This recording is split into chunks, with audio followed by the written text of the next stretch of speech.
If you're doing keto and you stand up and the room briefly tilts or your vision goes fuzzy, that's not random.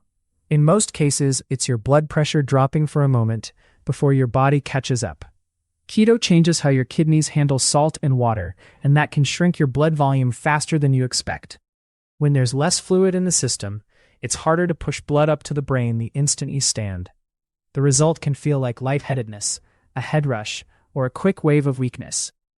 The good news is that this is often fixable with basic adjustments.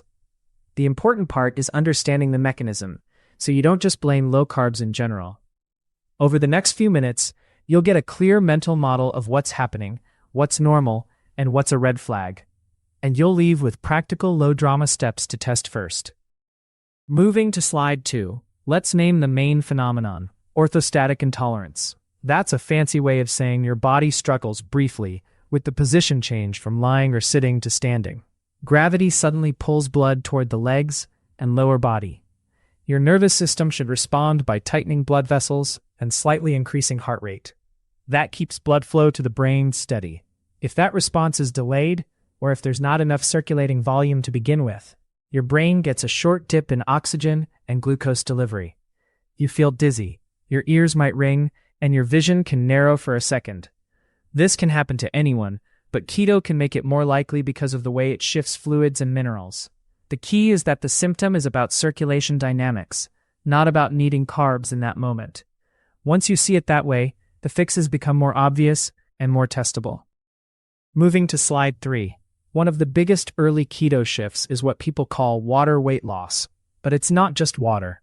When you reduce carbs, you burn through stored glycogen, which is a storage form of glucose in muscle and liver.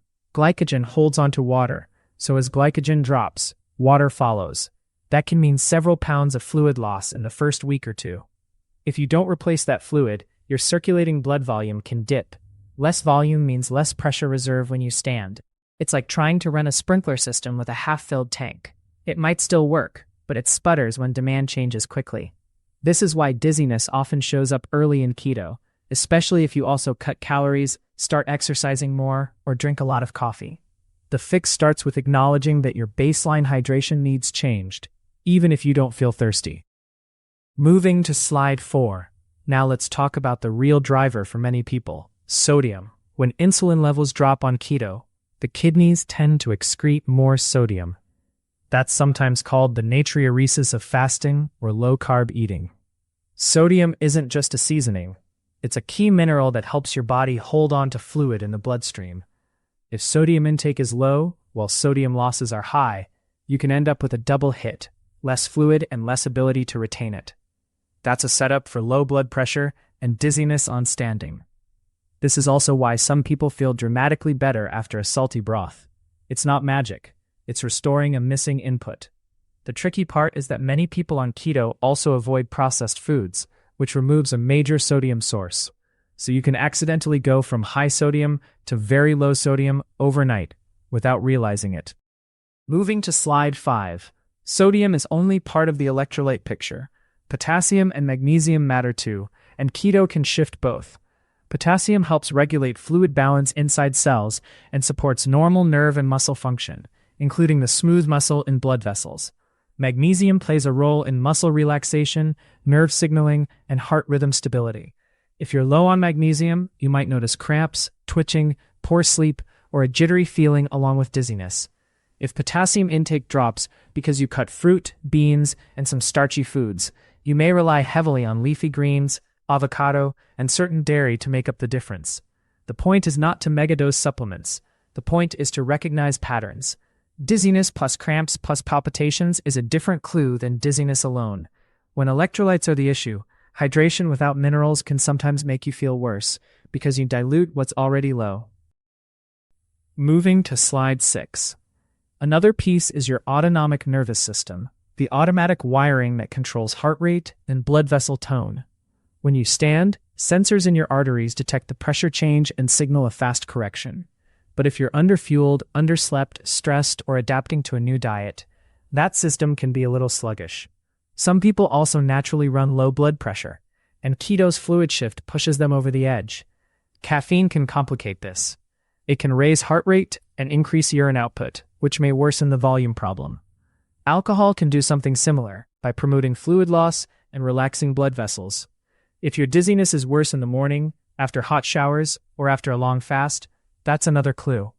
Those situations all reduce effective circulation or increase dilation. The takeaway is that dizziness is often a stacking issue. Keto is one factor, but sleep, stress, stimulants, and heat can amplify it. Moving to slide 7.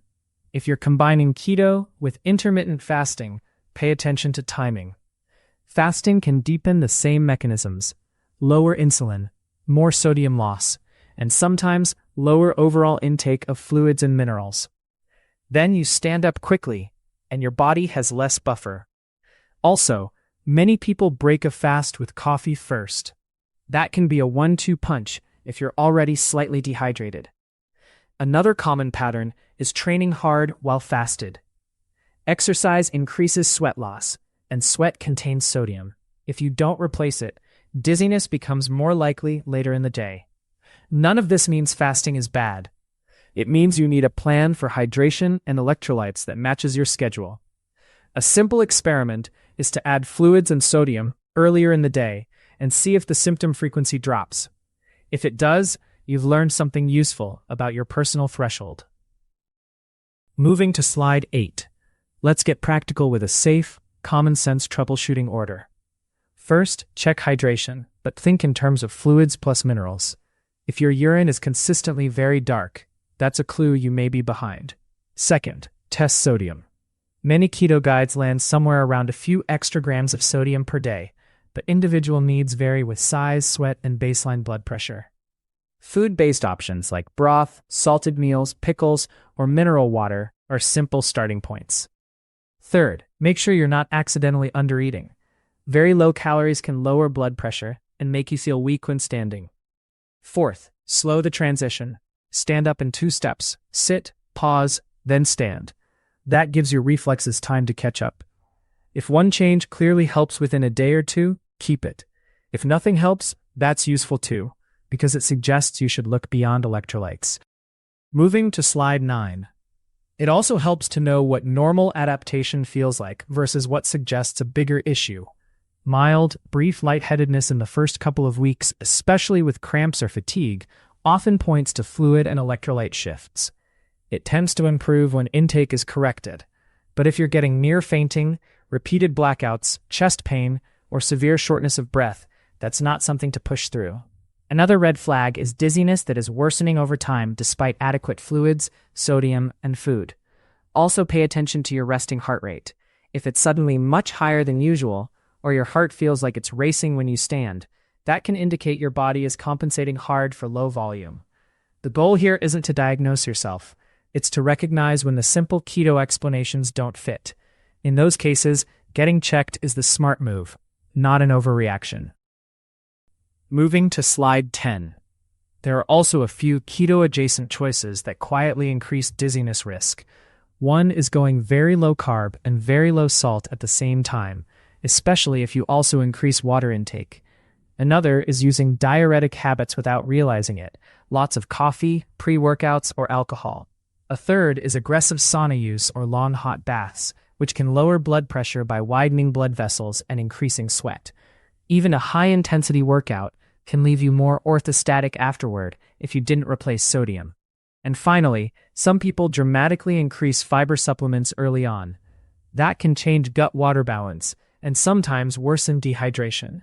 If fluids and electrolytes aren't adequate, the pattern to watch is simple. Anything that increases fluid loss or vessel dilation can make standing symptoms worse. If you're troubleshooting, remove one amplifier at a time. That way you can actually learn what matters for you. Moving to slide 11.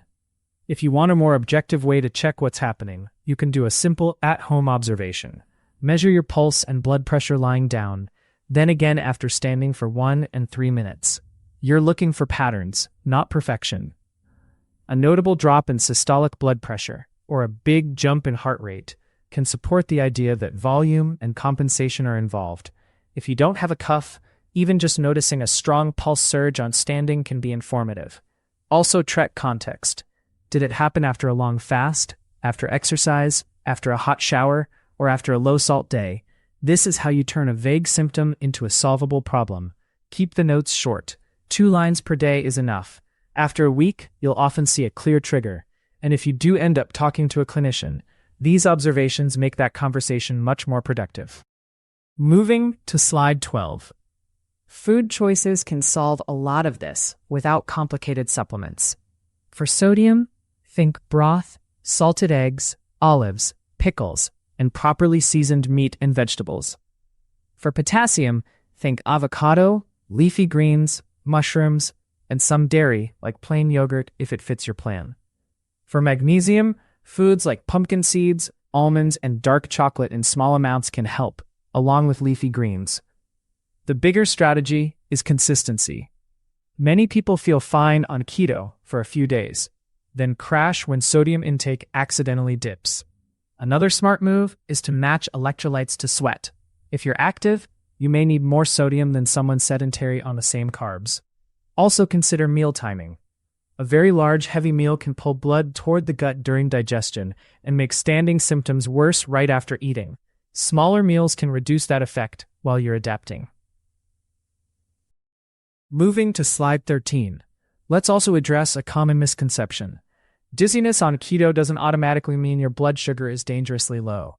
True low blood sugar can happen, but for many keto dieters, the more common issue is low blood pressure from low volume and low sodium. The sensations can overlap, which is why people mislabel it. Another misconception is that drinking more water is always the answer. If you're already losing sodium, more plain water can dilute sodium further and keep the cycle going. And finally, some people assume the solution is to quit keto immediately. Sometimes that's reasonable, especially if symptoms are severe or persistent. But often the better first step is to correct the basics and reassess. Keto should not feel like constant dizziness. If it does, your setup is off. Electrolytes, calories, timing, or an underlying issue. The goal is stability. Moving to slide 14. Here's a simple way to wrap it up. If you get dizzy when you stand up on keto, think volume, sodium, and reflexes. Keto lowers insulin, kidneys dump more sodium, and you lose water with glycogen. That can reduce blood volume and make the standing transition harder. Then, amplifiers like fasting, heat, caffeine, alcohol, hard training, and low calories can push you into symptoms. Start with the basics: consistent fluids, adequate sodium, and food choices that support potassium and magnesium. Make one change at a time and watch what happens over a few days. If you want to keep it simple, the fastest signal test for many people is a salty broth and water. Then reassess how you feel on standing. And if you're getting severe symptoms or fainting, treat that as a reason to get checked. If you found this breakdown useful, subscribe for more clear, practical explanations. And comment with your experience. Does your dizziness improve more with A, salt, or B, more water? This information is not a substitute for medical advice. Optimize your biology, not just your diet.